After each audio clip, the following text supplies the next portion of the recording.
Shalom. I am Rabbi Miriam T. Spitzer of Temple Israel in Scranton.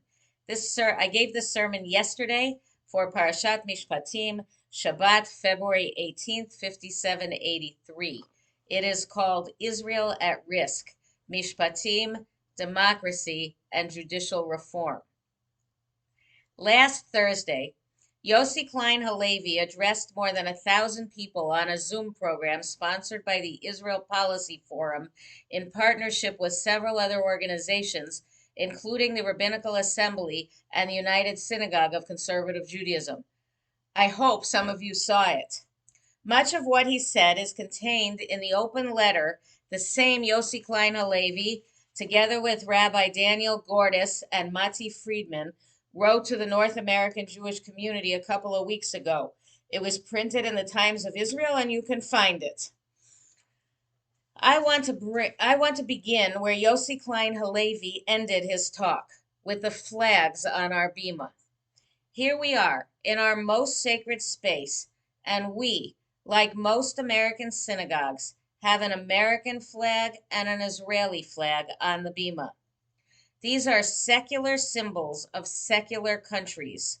What are the flags doing on our bima? There are many potential answers, including the suggestion that we should not have flags on our bima, a suggestion that was emes, made to me only a couple of weeks ago. But arguably, we have the flags on our bima because to us they are not merely secular symbols. They are religious symbols of the highest values that we, as Jews, as Americans, as American Jews, the values we hold dear, the values of freedom, freedom of religion, freedom of expression, freedom of thought, the value of living Jewish lives, both here and in Israel, the value of valuing Jewish lives here and in Israel, the values of democracy, the importance of the judiciary, the hope that God blesses America and that God blesses Israel. Hatikva is more than a national anthem, it is a Jewish prayer. The flags are more than secular symbols. They are visible signs of our values. So, what is going on in Israel? A little history. In 1948, the Declaration of Independence declares a Jewish and democratic state with rights for minorities. See source number 1 in the source sheet that I passed out. I'm going to read the excerpt from the Declaration of Independence from the 5th of ER, 5708. The state of Israel will be open for Jewish immigration and for the ingathering of the exiles. It will foster the development of the country for the benefit of all its inhabitants.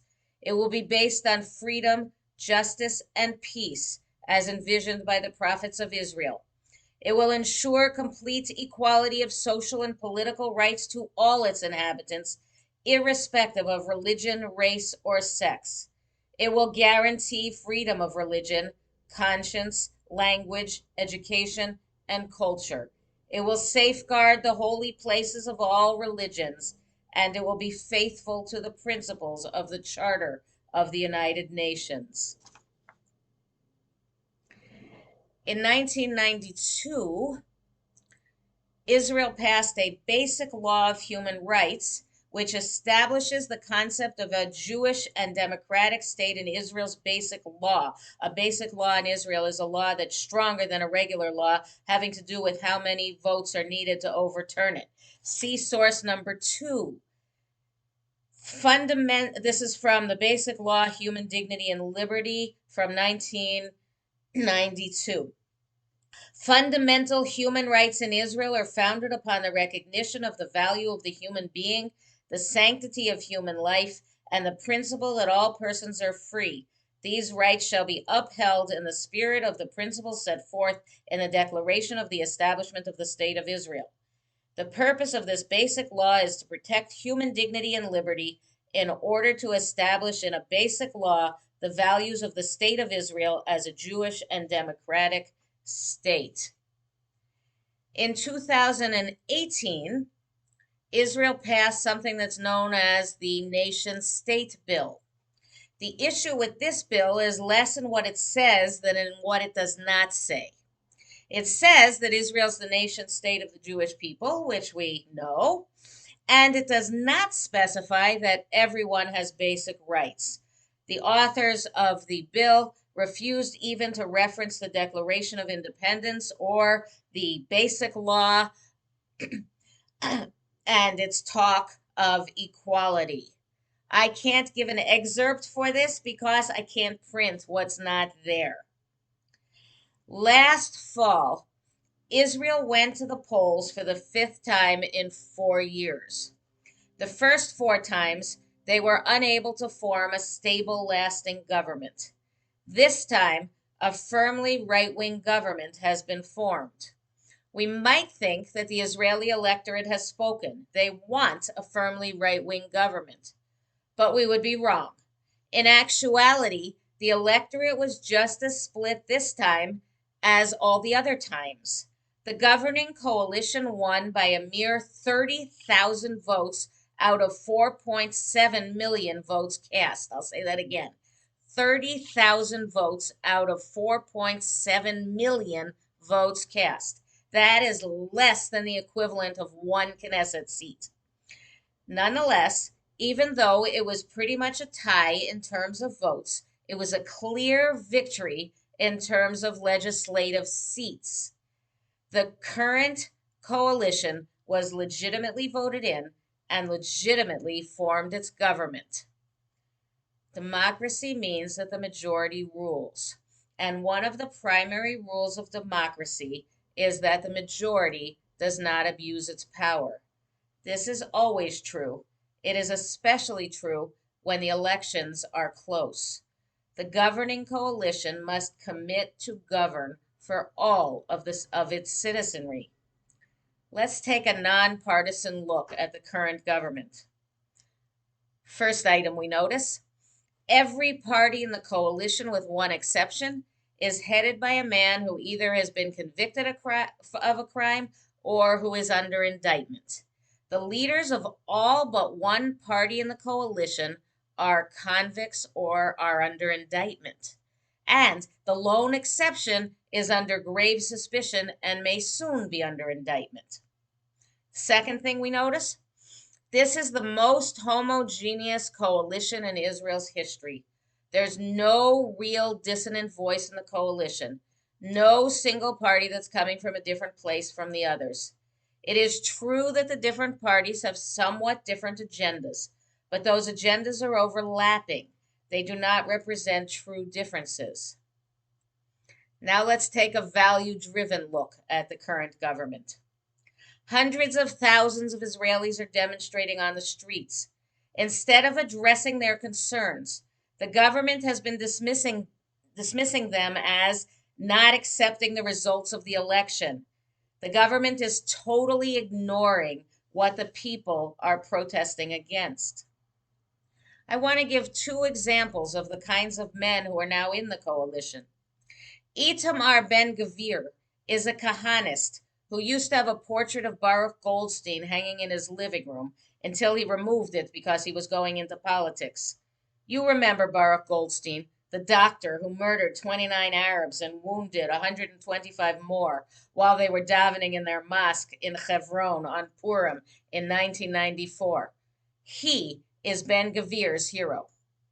Ben-Gvir enjoys provoking Arabs, and as a lawyer, he defends Jewish terrorists. His position in the current government? Minister of National Security. That means he oversees the police force, the border police, the prison security, etc., etc.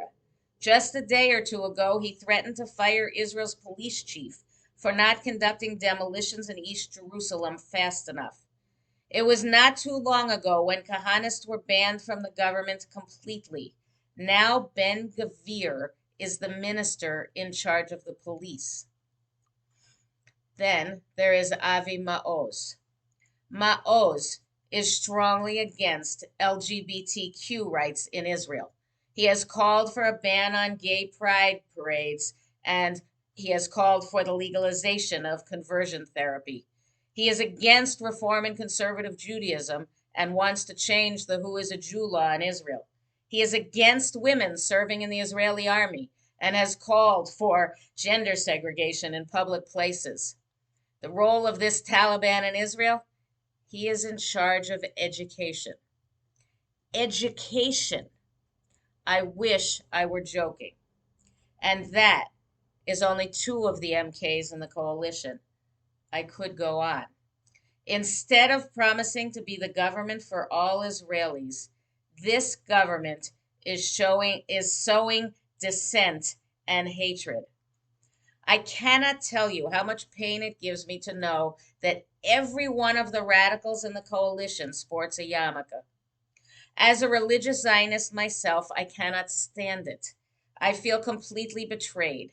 This is a perversion of everything we believe, everything we stand for as Jews and as Zionists. This is not what Judaism is about, and this is not what Zionism should look like. Today, that is yesterday, we read Parashat Mishpatim. Mishpatim means laws, and this parasha is the first in the Torah that consists of lists of legislation. Parashat Mishpatim covers an enormous array of topics, including domestic laws, civil laws, laws of damages, requirements of restitution, responsibility of guardians, how to treat the strangers among us, and much more. Much Talmudic discussion begins with Mishpatim. We learn a great deal of specific law, or at least the beginnings of specific laws, from this parasha. But even more important, from Parashat Mishpatim, we learn the importance of having a workable legal system. Our tradition tells us that one of the very first things that must be established in a new city is courts of law, and the courts must be fair and impartial. A judge must not favor the rich, thinking of personal gain. A judge must not favor the poor, thinking that the rich plaintiff can afford the loss. Judges must judge on the merits of the case. All the more so, the system cannot be skewed to one side or the other. The duly elected government of Israel, albeit by the slimmest of majorities, is proposing seismic changes to Israel's judicial system, changes that they are attempting to institute immediately without giving time and energy for the robust internal debate for which Israel is so famous. Simply put, there are two big issues. One is the Supreme Court. In Israel, the only separation of powers is the judiciary. The proposed changes will make it possible for the Knesset to overturn any law of the Supreme Court with the thinnest of majorities, that is, with a vote of 61 to 59. You cannot get a slimmer majority. This would completely remove the power of the Supreme Court to oversee the Knesset, that is, it would eliminate judicial review. The other big issue has to do with another aspect of judicial review. The idea is to put those who investigate corruption in government under the aegis of the government. Instead of independent bodies being in charge of governmental oversight, as they are now, the regulators will be appointed by the government bodies they are investigating. Patronage appointments, no doubt. So the monitors of the Knesset will be hired by the Knesset members they are monitoring. How much value do you think their investigations will hold? In Israel, the judiciary is the primary source of systemic checks and balances. Israel's judiciary is known far and wide for being fair, nonpartisan, and dependable. These proposals will end that in one fell swoop, on purpose. Proponents of the changes claim that Israel's judiciary has overreached from time to time, which is probably true, and that the changes will bring Israel more in line with other democracies such as the US and the UK, which is misleading at best. The US and the UK have other checks and balances built into their systems, which Israel does not have. The changes are more likely to bring Israel closer to countries such as Turkey and Hungary. Yikes! As a side note, it is appearing that investors in Israel's startup nation economy, are already pulling their money out of the country because they are afraid of these judicial changes. This is also a disaster. Let me be completely clear. This is not about whether we like Netanyahu or we do not like Netanyahu historically or as a person. This is not about whether we support Netanyahu or we oppose Netanyahu in security matters. This is about whether we support an independent judiciary that provides checks and balances within the government. This is about whether we oppose putting all the power in the hands of a single individual, no matter who that individual is. This is about the appalling government that Netanyahu formed, the government that is full of men who are physically and morally corrupt, men who are opposed to the very basis of civil society, men who are using power to undo the essential safeguards which protect minorities. This is about the fear that Netanyahu put this morally bankrupt and politically disruptive government into place for personal gain rather than for the good of the country, namely his own personal interest in not landing in prison, because he is one of the heads of the parties that is under indictment. This has been a hard sermon to write and an even harder sermon to give. I do so because of my deep and abiding love and concern and fear for Israel. If you fear for the democratic essence of the state of Israel as I do, let us together say so. We have no qualms about speaking out when the threat to Israel comes from without. Let us likewise have no qualms about speaking out when the threat to Israel comes from within. Let us cry out together in pain and in anguish and in concern. We have been talking about a congregational trip to Israel. It is tempting at a time like this to throw up our hands and say, if this is what Israel's going to be like, we don't want any part of Israel. I urge us not to do that. Instead, we have to stick with Israel, work with those forces within Israel who do not want these changes and who do not like this current government. Last Tuesday, I went to an emergency briefing for rabbis and other heads of Masorti Judaism, a briefing with Tzipni Livni, a former member of Knesset. After the briefing, the heads of Masorti, the worldwide conservative movement, sent out a list of 7 things that we can do at this moment. See source number 3 on my sheet. You will find some of them more applicable to your personal situation than others. Personally, I am a little uncomfortable with suggestion number 4. I am not sure that we should be asking our government to interfere with Israel's government. I do encourage you, after Shabbat, to write to the members of Knesset they suggest as most likely to break ranks and to vote against this proposal. The relevant email addresses are in source number 4, and you can see the text of the letters I sent in source number 5. I sent to all 5 of these members of Knesset letters on Friday, and you are welcome to use my text, adapt it, send it as it is, as you wish. President Biden said it well in only 46 words. The genius of American democracy and Israeli democracy is that they are both built on strong institutions, on checks and balances, on an independent judiciary. Building consensus for fundamental changes is really important to ensure that the people buy into them so that they can be sustained. End quote. As Thomas Friedman said, it is those shared values that bind America and Israel, even beyond shared interests. May this never change. Amen. We rise for the prayer for the state of Israel, page 178.